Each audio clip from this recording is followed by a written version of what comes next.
That's 1, 2, 3. One more. That's a 1, that's a 2, that's a 3.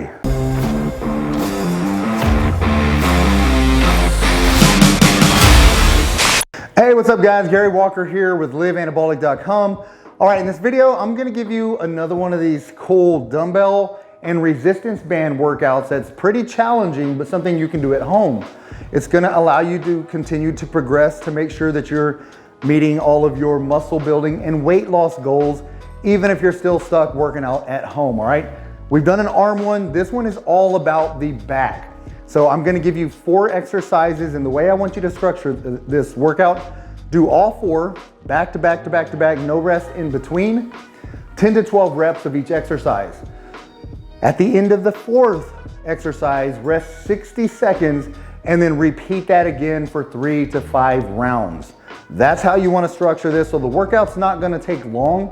Again, we're gonna be pairing the bands and the dumbbells on a few of these exercises, so it's gonna create a lot more intensity within these exercises. So that being said, let's get into the very first one.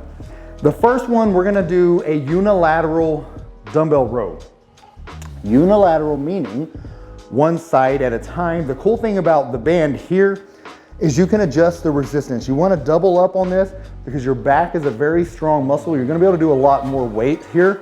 So we're going to double up with this one, and keep your opposite hand here for support of the lower back and pull. Drive with the elbows when you're doing these. The cool thing about the band, the reason we're adding the bands to these dumbbell workouts or exercises is it's creating constant tension in your lats. You're not relaxing anywhere in this movement. Also, the farther you get into your contraction, the more resistance that's being created by the band, so it's gonna be even heavier towards the end of that contraction. All right, this being unilateral, like I said, you're gonna do your right side, then go into your left side. From here, we're gonna get away from the dumbbells for an exercise, and we're gonna do a supine lat pull down with the band. So anchor a resistance band to a low anchor point. This is gonna be a simulation of a lat pull down, same movement as a pull up. Start with a nice stretch in your lats here and drive with your elbows. That's all you're gonna do. Take it back nice and slow. Nice drive. Again, make sure you're driving with your elbows when you're doing these. All right, that's gonna be your second exercise. I really like doing vertical work for your lats, which is why this is in here. All right, now we're gonna do banded dumbbell shrugs. Here's the thing about a shrug. A lot of people work shrugs with shoulders. However, a shrug is a pull movement. So when you work back, it's considered pulling movements, pulling back rows, pulling lat pull down. So we're pulling with upper back trap muscles, which is gonna round off that awesome looking upper back. Thing about shrugs though, you can usually go a lot heavier when you're doing a shrug. So when you have a band like this, all you have to do is double up the band and stand on both. That's gonna create a lot more tension for you. All right, right here, you can actually step wider to create even more tension. Key when you're doing shrugs is to hold the contraction at the top for 3 seconds. High as you can. 1,001, 1,002, 1,003. Nice and slow. 1,001, 1,002, 1,003. Show you a couple more here. 1,001, 2, 3. One more. 1,001, 1,002, 1,003. All right.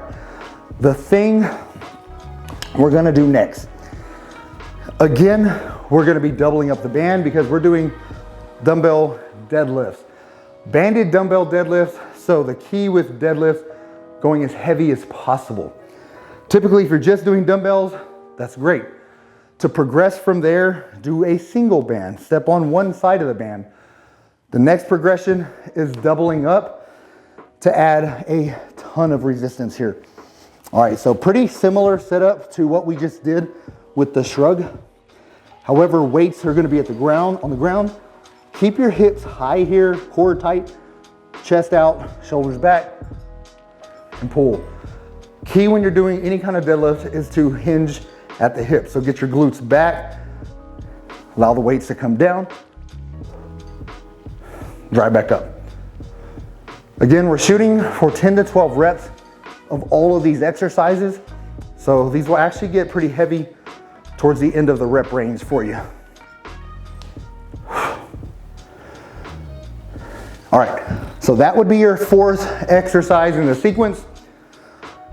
You rest 60 seconds, do it again. Here's the key, depending on your fitness levels. If 60 seconds comes and you're still struggling to breathe, you're not fully recovered, take 90 seconds, that's okay. The goal being 60 seconds. So if you take 90 between rounds, you want to focus on progressing within that rest. So 90 seconds, a week or two down the road, cut 15 seconds off of that. 75 seconds, a week or two down the road, 60 seconds. Those progressions are gonna add intensity and are going to ensure that you're making progress towards achieving your goals. All right, hopefully you like this workout. If you have any questions about any of these exercises, comment below, let me know.